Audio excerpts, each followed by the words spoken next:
I'm 680 News Senior Business Editor Mike Eppel. Quite the eye-popping numbers in from Stats Canada this morning on the state of the Canadian labour market for the month of November. Record-breaking job creation last month, according to the tabulators. 94,100 jobs created across the country in November.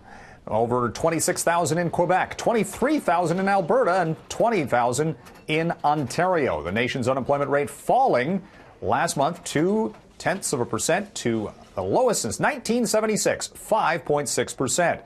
Now, these numbers caught economists off guard because, again, they were record-breaking in a month that was expected to show a slowing economy. That's why many in the economist world are saying don't get too excited about 1 month of jobs figures. A lot of these numbers on job creation and trade in this week were a little bit better than forecast, but thinking is the Bank of Canada may still hold off on the next interest rate hike until sometime early next spring, what with the recent downturn and volatility that we've seen certainly in the energy market. In the United States, meantime, the American economy added 155,000 jobs last month, a good number. It was a little bit below expectations. Overall, however, the unemployment rate still at a 40-year low, and for the year, the American economy has added more than 1.5 million jobs.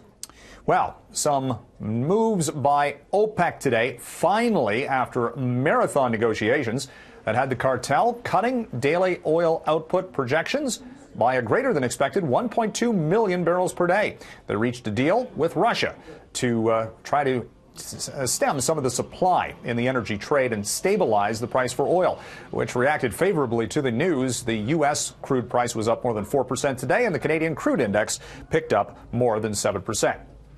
Well, after quite a bit of speculation, we had confirmation today that Big Tobacco is finally getting into the Canadian cannabis space. Altria, the U.S. company which operates the Marlboro and Copenhagen tobacco brands, announced it's going to buy a 45% interest in Canada's Altria Group, and the price tag, $2.4 billion Canadian. Shares of Cronos moved higher by more than 20% today. It's been a volatile week overall for the Canadian cannabis stocks.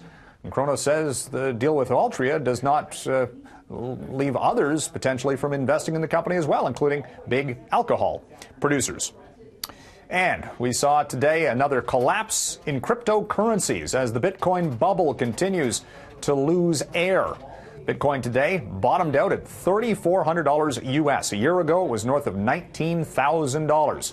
Ethereum, the Canadian offshoot in the crypto world, had double digits, down to just $86 US. From the 680 newsroom, I'm Mike Eppel for City News.